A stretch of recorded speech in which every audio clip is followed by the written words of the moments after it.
नमस्कार मित्रांनो, न्यू मधुर मराठी या चॅनलमध्ये आपलं स्वागत आहे. घरोघरी मातीच्या चुली या मालिकेच्या आजच्या एपिसोडमध्ये आता इकडे जानकी मनाशी म्हणते की मी आजपर्यंत कुणावर अन्याय होऊ दिला नाही आणि यापुढे देखील होऊ देणार नाही. तर त्याच वेळेस रणदिवेंच्या घरी सर्वच जण काळजी करत असतात, टेन्शनमध्ये असतात. ऋषी वैतागत म्हणतो की ते काही नाही, आज या प्रकरणाचा सोक्षमोक्ष आपण लावूनच टाकूया. आणि तो पुन्हा पुन्हा जानकीला कॉल करत असतो, परंतु ती काही फोन उचलत नसते. तेव्हा अवंतिका सांगते की दादा हो, तिथे काहीतरी प्रॉब्लेम झाला असेल, तुम्ही काय इतके चिडचिड करताय. आता ऋषी काही बोलणार इतक्यात सुमित्रा बाहेर येते आणि काय झालंय म्हणून विचारत असते. आता ऋषी तिला काही समजावणार इतक्यात त्याचं समोर लक्ष जातं आणि त्याला समोरनं जानकी आणि ही शरू दोघेही येताना दिसतात. आता दोघेही चालत येत असतात आणि त्यानंतर त्यांच्या मागणं त्याला दिसतो हा राहुल. आता राहुलला असं पाहताच घरातील सर्वांनाच मोठा धक्का बसलेलं असतं. सर्वच जण अवाक झालेले असतात.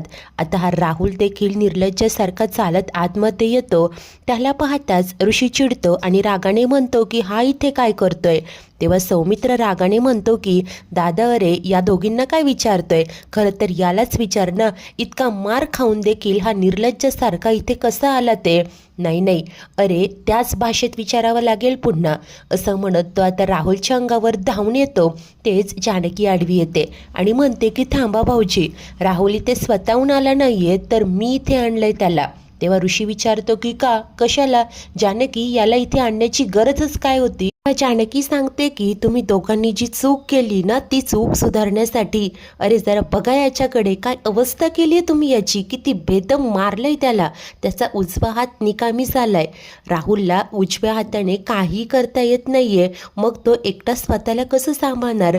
उद्या जर का काही कमी जास्त झालं तर कोणाची जबाबदारी, म्हणूनच मी राहुलला इथे घेऊन आली आहे. इकडे ऋषी आणि सौमित्र दोघेही शरूकडे पाहू लागतात. ती मात्र मुकाट्याने मान खाली घालते.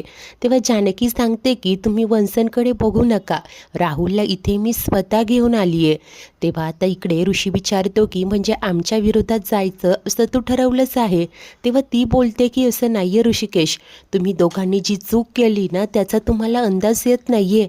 जरा एकदा बघा राहुलकडे, जर का तुम्ही दोघांनी त्याची ही अशी अवस्था केली नसती तर त्याला इथे आणण्याचा प्रश्नच येत नव्हता, असं म्हणत जानकी आता स्पष्टीकरण देत असते. आता ऋषीला काही ऐकून घ्यायचं नसतं. तो सरळ रूमकडे निघून जातो. त्याच्या पाठोपाठ सौमित्रही निघून जातो. तर जानकी या शरूला सांगते की तुम्ही राहुलला गेस्ट रूममध्ये घेऊन जा. तेव्हा शर्वरी म्हणते की चल राहुल. ते दोघेही निघून जातात. त्यानंतर सुमित्रा आता जानकीजवळ येते आणि अगं हा सगळा काय प्रकार आहे म्हणून विचारते.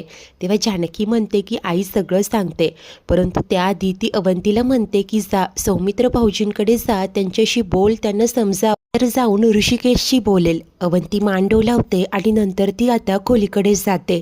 तर जानकी सुमित्रेला समजावते की आई फक्त इतका विश्वास ठेवा, मी हे जे काही करते ते फक्त शर्वरी वंशांच्या भल्यासाठी आलेच मी, असं बोलून ती देखील ऋषीकडे निघून जाते. सुमित्रा खूप काळजीत असते. तर ऐश्वर्याला मात्र हा सगळा प्रकार अजिबातच आवडलेला नसतो, परंतु ती सध्या तरी गप्प असते.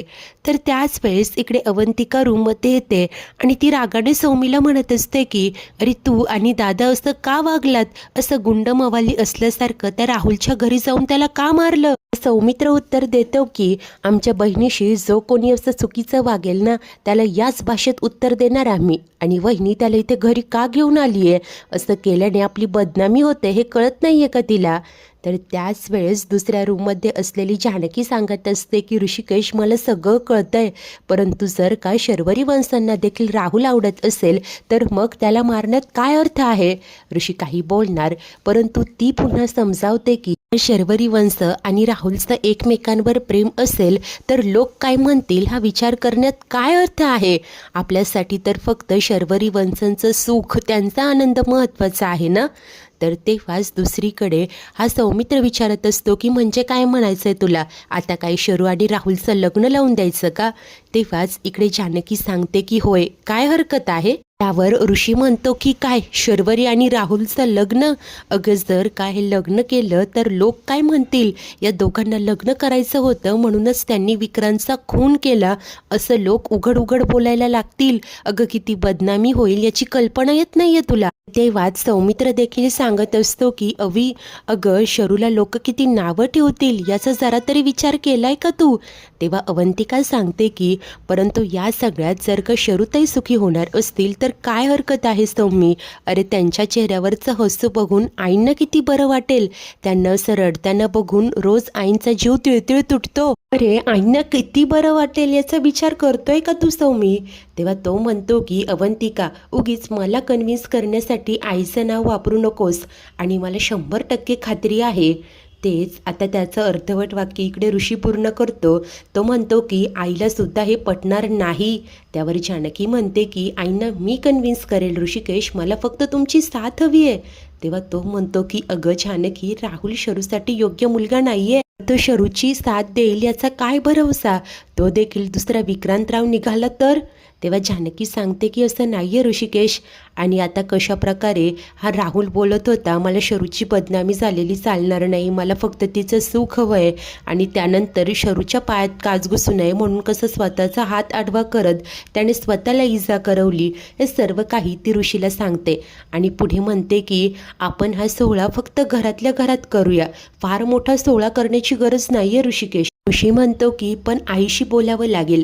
तेव्हा ती त्याचा हात हातात घेऊन सांगत असते की आईशी मी बोलेल, त्यांना मी कन्व्हिन्स करेल, परंतु या सगळ्यासाठी मला फक्त तुमची साथ हवी आहे ऋषिकेश. तेव्हा ऋषी देखील मान डोलावतो आणि तो देखील आता जानकीला साथ देणार असतो. काही वेळ उलटून गेलेलो असतो. जानकी किचनमध्ये असते. ती आता मनाशी विचार करत म्हणते की आईशी तर बोलेलच, परंतु त्याआधी मला शर्वरी वंशांशी एकदा बोलायला हवं. आता इतक्यात ही शर्वरी तिथे येते. तिला पाहताच जानकी म्हणते की वंश तुम्हाला 100 वर्ष आयुष्य आहे. हे बघा मी राहुलसाठी टोमॅटो सूप बनवलं आहे. आता ही शरू मात्र एकटक जानकीकडे पाहते आणि थँक्यू, तू राहुलला इथे आणलं त्यासाठी थँक्यू म्हणून सांगते. तेव्हा जानकी स्माईल करत म्हणते की वंश थँक्यू काय त्यात. राहुलची अवस्था कशी होती ते बघितलंय ना मी. माणुसकी म्हणून आपण इतकं तर करूच शकतो ना. वर शर्वरी सांगत असते की वहिनी खरंच तू खूप चांगली आहेस ग, सगळेच जण तुझ्यासारखा विचार नाही करत. तेव्हा जानकी म्हणते की वंश व्यक्ती तितक्या प्रकृती हे सगळं सोडा तुम्ही, परंतु आता तुम्ही मात्र निदान आईंसाठी की होईना शांत मनाने सुखासमाधानाने जगा. त्या ताणतणावाशी झालेली मैत्री आहे ना त्याला म्हणावं बाबा मला आणखी खूप आयुष्य पडलंय आणि हे आयुष्य मला सुखासमाधानात आनंदाने घालवायचं. ती शरूला समजावत म्हणते की कधी कधी आपल्या आयुष्यात खूप गोष्टी घडून जातात, त्या सहज विसरता येत नाही, परंतु याचा अर्थ असा तर नाही ना त्या पुसून टाकून आपण नवीन आयुष्य जगूच शकत नाही. वंश मी काय म्हणते तुम्हाला कळतंय ना. शरू देखील आता मान डोलावते. त्यानंतर जानकी सांगते की वंश आता जुनं सगळं पुसून नवीन आयुष्याला सुरुवात करायला हवी. मी काय म्हणते ते कळतंय ना तुम्हाला. मी डिरेक्टली मुद्द्यावरच येते. तुमचं प्रेम तर आहे ना राहुलवर. आता शरू मात्र जराशी ऑकवर्ड होत असते.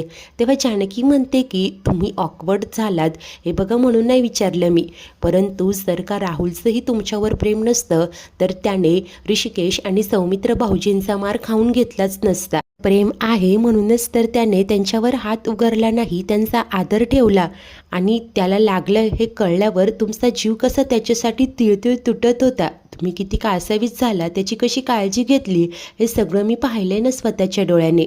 तेव्हा आता शरू देखील काही बोलत नाही.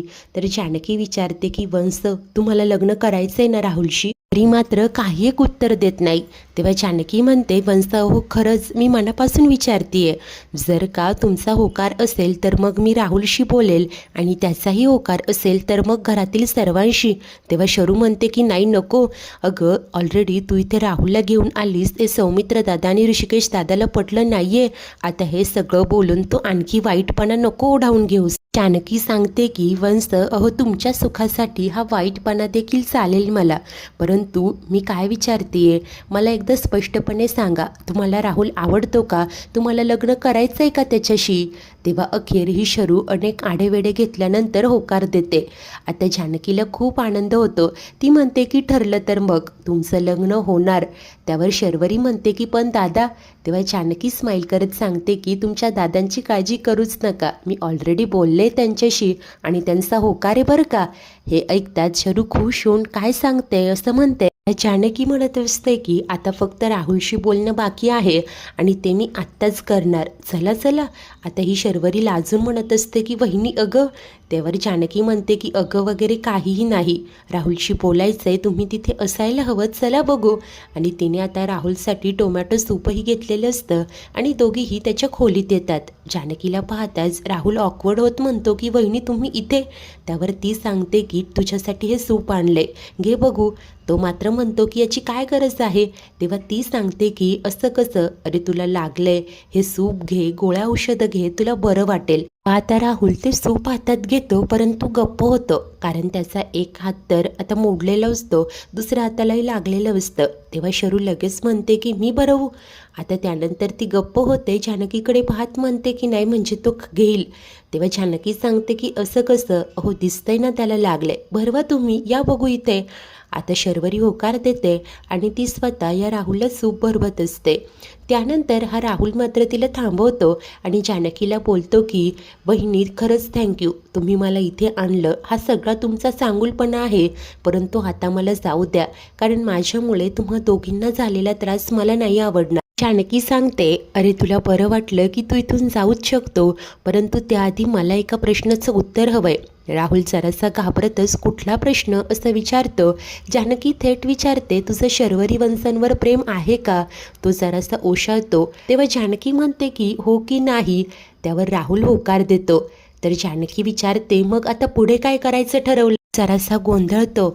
नाटकं करतच काही कळत नाही असं दाखवतो.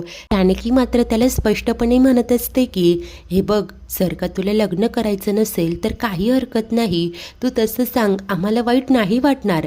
राहुल मात्र बोलतो की नाही नाही, लग्न करायचं नाही असं नाही आहे, खरं तर मला ही शर्वरी आवडते, पण मला खूप गोंधळासारखं होतं आहे. तेव्हा आता इकडे शरू देखील लाजतच स्माईल करत उभी असते. जानकी देखील म्हणते की तू गोंधळला होतास, परंतु जे मनात आहे तेच बाहेर आले नाही का. राहुल म्हणतो की वहिनी एक विचारू. जानकी म्हणते हो, मला माहिती आहे तू काय बोलणार आहेस. आजपर्यंत तू इतक्या चुका केल्या तरीही मी माझ्या ननंदेसाठी तुला लग्नाची मागणी घालते, असं का. हे बघ, आता ते सगळं विसर रे, तुमचं एकमेकांवर प्रेम आहे ना, मग पुढच्या आयुष्याचा विचार करा. बघ, आता झाला गेला भूतकाळ विसरून जा. आणि राहुल, तुझं जर का खरंच शर्वरी वंशांवर प्रेम असेल, त्यांच्याशी लग्न करायचं असेल ना, तर मग मी आजच आईशी बोलेल, चालेल ना तुला. तेव्हा राहुल मात्र लगेच म्हणतो की होय, मला पसंत आहे तुमची ननंद. हे ऐकून शर्वरी खूप खुश होत असते. जानकीलाही खूप आनंद होतो. ती राहुलला सांगते की आता लवकर बरा हो, अरे तू नवरदेव होणार आहेस, छान तयार व्हायला हवं नाही का. बरं, आजच मी आईशी बोलते, काळजी घे, असं बोलून ती जायला लागते आणि पुन्हा मागे वळते. तिला दिसतं शरू खुश होऊन या राहुलला सूप भरवत असते. जानकी मात्र तिची फिरकी घेत म्हणते की वंश, अहो आता लग्न होणार आहे तुमचं, लग्नाआधी असं भेटायचं नसतं, त्यामुळे चला आता, नंतर आयुष्यभर तुम्हाला एकत्रच घालवायचंय. जानकी बोलते की वंश, अहो लग्नाच्या आधी असं एकमेकांना भेटायचं नसतं, त्यामुळे चला आता, आणि तसंही तुम्हा दोघांना सगळं आयुष्य एकमेकांसोबतच घालवायचं आहे. तेव्हा आता शर्वरी ही हसूनच तिच्यासोबत बाहेर येत असते. आता त्यानंतर ती जानकीला थांबवते आणि म्हणते की वहिनी एक मिनिट, मला बोलायचं आहे गं. नाही म्हणजे तू आमच्या लग्नाचा घाट घालते, आम्ही दोघे खुशच आहोत, परंतु अगं विक्रांतला जाऊन जस्ट महिना झालाय, आत्ताच तर ही कोर्ट कचेरी संपली आहे, आता लोक काय म्हणतील. तेव्हा जानकी मात्र सांगते की वंश, लोक काय म्हणतील ना याचा विचार नका करू, लोक काय म्हणतील ते त्यांनाच ठरवू देत ना, याचा विचार आपण कशाला करायचा. सध्या मला तुमचा आणि आईंचा विचार महत्त्वाचा आहे, तुमचं सुख महत्त्वाचं आहे. लोकांचं काय, ते दोन्हीही बाजूने बोलतात आणि लोक चर्चा करतील इतका मोठा सोहळा आपण करणारच नाही आहोत, घरातल्या घरात करणार आहोत सगळं. आणि हे बघा, जरी लग्न नाही केलं तरी तुम्ही दोघे काय एकमेकांना भेटण्यापासून थांबणार आहात का. कधी ना कधी तुम्ही भेटाल तेव्हा कोणीतरी बघेल, पुन्हा सगळा तोच तमाशा.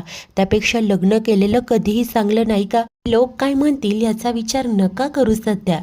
तर आता ती म्हणते की चला आपण जाऊन आईशी बोलूया, परंतु शर्वरी सांगते की नाही नको, तू बोल ना, आईशी या विषयावर बोलताना मला जरा ऑकवर्ड होईल. तेव्हा जानकी ही सांगते की ठीक आहे, तुम्ही जा आराम करा. तेव्हा शरू ही हसतच तिथून निघून जाते. तर जानकी सुमित्रेशी बोलणार असते. त्याच वेळेस दुसरीकडे ऐश्वर्या खूप पॅनिक होत असते. टेन्शनमध्ये फेऱ्या मारत बोलत असते की जानकीला कसं सांगू, तिचा विश्वास का बसत नाही आहे माझ्यावर. कोणी एखाद्यावर असा अंधळा विश्वास कसा ठेवू शकतं. ते काही नाही, हे बस झालं, काही नाही, येऊ दे जानकी, मला बोलायचंच आहे तिच्याशी. आणि इतक्यात जानकी सुमित्रेच्या खोलीकडे जात असते. तिला पाहताच ऐश्वर्या म्हणते की जानकी इकडे ये, इकडे ये बघू, मला बोलायचं आहे तुझ्याशी, असं म्हणत तिचा हात धरते. जानकी बोलते अगं ऐश्वर्या, हा काय वेडेपणा आहे. तेव्हा ती म्हणते की आणि तुझा हा काय वेडेपणा आहे, अगं तू त्या राहुलला आपल्या घरी का आणलंस. की वैतागून म्हणते की ऐश्वर्या, अगं आपण पुन्हा पुन्हा त्याच विषयावर किती बोलणार आहोत. ऐश्वर्या म्हणते की ठीक आहे, मग नवीन विषयावर बोलूया. आता तू काय तर राहुल आणि शर्वरीचं लग्न लावून देणार आहेस का. तेव्हा जानकी बोलते बरं झालं तुला कळलं ते, आता त्याच विषयासंदर्भात मी आयुषी बोलणार होते. ऐश्वर्या डोक्याला हात लावत म्हणते की जानकी, अगं तू बरी आहेस का, तू हे काय करते. सध्या तू भावनेच्या भरात येऊन हे सगळं करते, पण. तेव्हा जानकी म्हणते पण किंतु परंतु असं आपण किती दिवस करणार आहोत. हे बघ तुलाही माहिती आहे, राहुल आणि शर्वरी वंशांचं एकमेकांवर प्रेम आहे. मग त्यांनी असं रडत कुडत आयुष्य जगण्यापेक्षा लग्न लावून दिलं तर काय वाईट आहे, असं जानकी सांगते. मित्रांनो, आजचा एपिसोड इथेच संपतो. तर पुढील भागात ऋषी तिथे येतो आणि जानकीला म्हणतो की तू तर आईशी बोलणार होतीस ना, मग काय झालं. तेव्हा जानकी म्हणते की होय, पण ऐश्वर्याने मला अडवलं, तिचं काहीतरी म्हणणं आहे. तेव्हा ऋषी विचारतो की काय. तेव्हा ऐश्वर्या सांगते की मला तो राहुल काही बरोबर मुलगा वाटत नाहीये. मला असं वाटतंय की तो फक्त पैशांसाठी इथे आलाय, की आपण राहुल आणि शर्वरीचं लग्न लावून दिलं, नंतर तो इथून पैसे घेऊन पळाला तर. तेव्हा जानकी सांगते की यासाठी माझ्याकडे एक प्लॅन आहे. तर ऋषी बोलतो की हो, राहुलला पैसा हवा आहे की शर्वरी हे आपल्याला लगेच कळेल, आणि या तिघांनी मिळून काहीतरी ट्रॅप रचलेलं असतं. तेव्हाच राहुललाही काहीतरी इकडे मेसेज येतो. मित्रांनो, अखेर हा ट्रॅप नक्की काय असेल. राहुल या ट्रॅपमध्ये अडकेल की पुन्हा आता स्मार्टली यातून तो किती ग्रेट आहे, शर्वर प्रेम आहे असं दाखवून देईल. आता इकडे ऐश्वर्या ऋषी जानकीला कन्व्हिन्स करू शकेल का, काही पुरावा मिळेल का, सर्वच काही पाहणे खूप उत्सुकतेचे असेल. अशाच नवनवीन भागांच्या डेली अपडेट्ससाठी आपल्या न्यू मधुर मराठी या चॅनलला नक्की सबस्क्राईब करा. धन्यवाद.